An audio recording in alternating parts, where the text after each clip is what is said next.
ದೇವರ ಮಹಿಮೆಯನ್ನು ಬಿಟ್ಟು ಅದಕ್ಕೆ ಬದಲಾಗಿ ಮನುಷ್ಯ ಪಶು ಪಕ್ಷಿ ಸಸ್ಯಾದಿಗಳ ಮೂರ್ತಿಗಳನ್ನು ಮಾಡಿಕೊಂಡರು.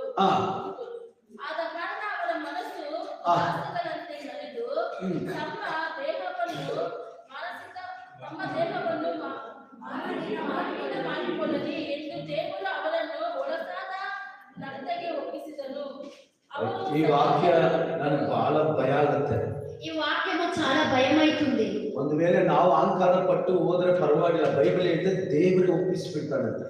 మనం ಅಹಂಕಾರ ಪಟ್ಟಿపోతే పర్వాలేదు, దేవుడే ಒಪ್ಪಿಸ್ತಾರು అని. ಯಾವಾಗ ನಮಗೆ ದೇವರನ್ನ ಸ್ತುತಿಸುವಂತ, ಘನಪಡಿಸುವಂತ, ದೇವರನ್ನ ಮಹಿಮೆಪಡಿಸುವ ಹೃದಯ ಇಲ್ಲವೋ, మనం ఎప్పుడు దేవుడిని స్తుతించేది ఆరాధించే హృదయం లేదు. ಇವತ್ತು ನಿಮ್ಮ ಮನೆಗೆ ಹೋಗಿ ಕೂತು ಸ್ವಲ್ಪ ಯೋಚನೆ ಮಾಡಿ, మీరు ఈ రోజు ఇంటిపై కూర్చొని యోచన చేయండి. ಒಂದು ವೇಳೆ ಯೇಸು ನನ್ನನ್ನು ಸಲ್ಲಿಸದೆ ಹೋಗಿದ್ರೆ